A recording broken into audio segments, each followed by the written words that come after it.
শেরেবাংলা একে ফজলুল হক ফাউন্ডেশনের আজকের এই ঈদ উপলক্ষে এতিমদের মধ্যে যে অনুদান বন্টনের যে আন্তরিকতাপূর্ণ আয়োজন, এই আয়োজনের সভাপতি, এই ফাউন্ডেশনের সভাপতি ইঞ্জিনিয়ার জনাব হানিফ সাহেব এবং এই ফাউন্ডেশনের প্রধান উপদেষ্টা মরহুম শেরেবাংলা একে ফজলুল হকের দৌহিত্র সাবেক সচিব জনাব মাহবুব মোর্শেদ সাহেব, উপস্থিত এই ফাউন্ডেশনের সম্মানিত কর্মকর্তাবৃন্দ, সাধারণ সম্পাদক জিয়াউর রহমান এবং অন্যান্য কর্মকর্তাবৃন্দ, আজকে যারা অনুদান গ্রহণ করছেন সেই সকল ব্যক্তি এবং প্রতিষ্ঠানের উপস্থিত প্রতিনিধিবৃন্দ, গণমাধ্যমের দায়িত্বরত সাংবাদিক ভাই বোনেরা, সবাইকে আসসালামু আলাইকুম। শেরেবাংলার নামের সাথে ব্যক্তিগতভাবে আমার আবেগ জড়িত। আমার দাদা, যিনি ছিলেন শেরেবাংলার একেবারে ঘনিষ্ঠতম একজন শিষ্য, এবং বরিশাল তখন উত্তর এবং দক্ষিণ মহকুমা ছিল আর কি। উনি ছিলেন উত্তর বরিশালের কৃষক প্রজা পার্টির সাধারণ সম্পাদক। জন্মের পর থেকে, বুদ্ধি হওয়ার পর থেকেই যাদের নাম দাদার কাছ থেকে শুনতাম, তার মধ্যে শেরেবাংলা একে ফজলুল হক, এবং যে নাম এবং গল্প শোনার মধ্যে দিয়ে একজন রাজনৈতিক কর্মী হওয়ার জন্য আমার ওই শিশু কিশোর মনে প্রভাব বিস্তার করেছিল, তিনি হচ্ছেন শেরেবাংলা একে ফজলুল হক। আমার দাদা একটা স্কুল প্রতিষ্ঠা করেছিলেন এবং সেটাও শেরেবাংলা একে ফজলুল হকের সরাসরি প্রত্যক্ষ পৃষ্ঠপোষকতা অনুদানে। উনি যখন কলকাতা বিশ্ববিদ্যালয়ের ছাত্র ছিলেন আর তখন মুখ্যমন্ত্রী ছিলেন, প্রধানমন্ত্রী ছিলেন শেরেবাংলা একে ফজলুল হক, ওনার সরাসরি পৃষ্ঠপোষকতায়। আপনারা জানেন যে তখন বাঙালি মুসলমানদের মধ্যে শিক্ষার প্রসার তেমন একটা ঘটে নাই। শেরেবাংলা একে ফজলুল হক তিনি যখন 1937 সনের নির্বাচনে অবিভক্ত বাংলার প্রথম নির্বাচিত প্রধানমন্ত্রী হলেন, ব্রিটিশরা তখন কেবল ধীরে ধীরে ধীরে ধীরে গণতান্ত্রিক প্রক্রিয়া শুরু করলো এবং তার মধ্য দিয়ে শেরেবাংলা অবিভক্ত ভারতের প্রথম নির্বাচিত নেতা হিসাবে সামনে আসলেন। এবং 1940-এ যখন লাহোর প্রস্তাব দেয়া হলো ভারতের ভবিষ্যৎ নিয়ে ব্রিটিশদের সঙ্গে দর কষাকষি করার জন্য, সেই প্রস্তাবও কিন্তু উপস্থাপন করেছিলেন শেরেবাংলা একে ফজলুল হক, এবং ওখান থেকে তার নামটা হলো শেরেবাংলা। কারণ সর্বভারতীয় মুসলমানদের সেটা একটা সমাবেশ ছিল, সেই লাহোরে অনুষ্ঠিত হয়েছিল, এবং সেখানে উনি যেহেতু এই প্রস্তাবটা উপস্থাপন করেছেন ভারতের মুসলমানদের জন্য একটা আলাদা স্বতন্ত্র রাষ্ট্র কিভাবে করা যায়, সেই কারণে ওনাকে তারপর থেকে শেরেবাংলা নামে সবাই চেনেন। তার জীবনের প্রধান লক্ষ্যই ছিল তৎকালীন সময়ের জমিদারদের কাছ থেকে যে শোষণ শাসন, সেখান থেকে প্রজাদেরকে মুক্ত করা এবং এই জমিদারদের শোষণ থেকে প্রজাদের অধিকার, গণতান্ত্রিক অধিকার ফেরত আনা।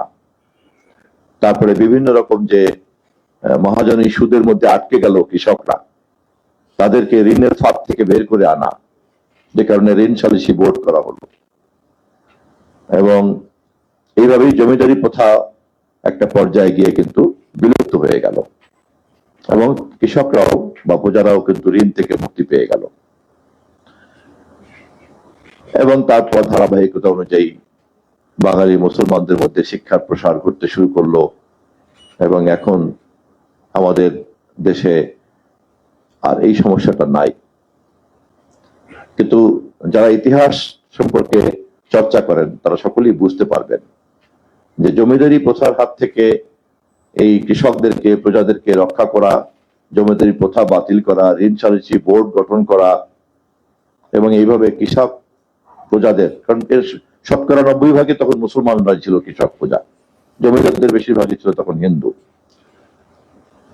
এই পুরো বিষয়টাই নিষ্পত্তি হয়েছে শেরেবাংলার চিন্তা থেকে, শেরেবাংলার কর্ম থেকে, শেরেবাংলার রাজনীতি থেকে এবং শেরেবাংলার হাত ধরে।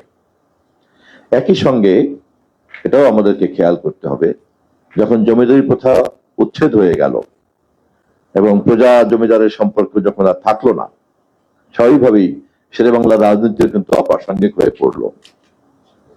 সে কারণেই শেরেবাংলা এখনকার যুগে তার রাজনৈতিক উত্তরাধিকার বলতে গেলে আর নাই।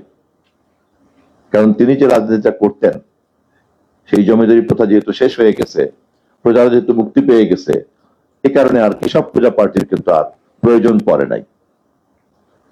পরবর্তীতে যখন ভারতে মুসলিম লীগের নেতৃত্বে, জিন্নাহ সাহেবের নেতৃত্বে যখন আলাদা রাষ্ট্রের কথা চিন্তা করা হলো, তখন আবার আরেকটা ইতিহাস তৈরি হয়ে গেল। তো সেই কারণেই শেরেবাংলাকে রাজনীতিবিদ হিসাবে যত না আমরা খুঁজে পাবো, তার চেয়ে অনেক বেশি খুঁজে পাবো আমাদের দেশের একজন সমাজ সংস্কারক হিসাবে। কারণ তিনি যদি সেই দিন শিক্ষার ক্ষেত্রে এবং ঋণ ব্যবস্থার ক্ষেত্রে এবং জমি জমার মালিকানার ক্ষেত্রে, জমিদারি ব্যাপারটা উচ্ছেদ করার ক্ষেত্রে এই ঐতিহাসিক ভূমিকাটা না রাখতেন, তাহলে আমাদের আর্থসামাজিক পরিস্থিতিতে আজকে যে গুণগত পরিবর্তন, যে আমি দাঁড়িয়ে কথা বলছি এখানে, আমার পূর্বপুরুষরা যে, আমার বাবা আমার দাদারা যে লেখাপড়া শিখেছেন এবং এইভাবে যে সমস্ত দেশে যে শিক্ষার প্রসার ঘটলো, এটা কিন্তু হতো না। শেরেবাংলা একজন খাঁটি মুসলমান ছিলেন, শেরেবাংলা একজন খাঁটি বাঙালি ছিলেন, এবং সে কারণেই তার মতো এরকম অসাম্প্রদায়িক নেতা খুব কমই আছে।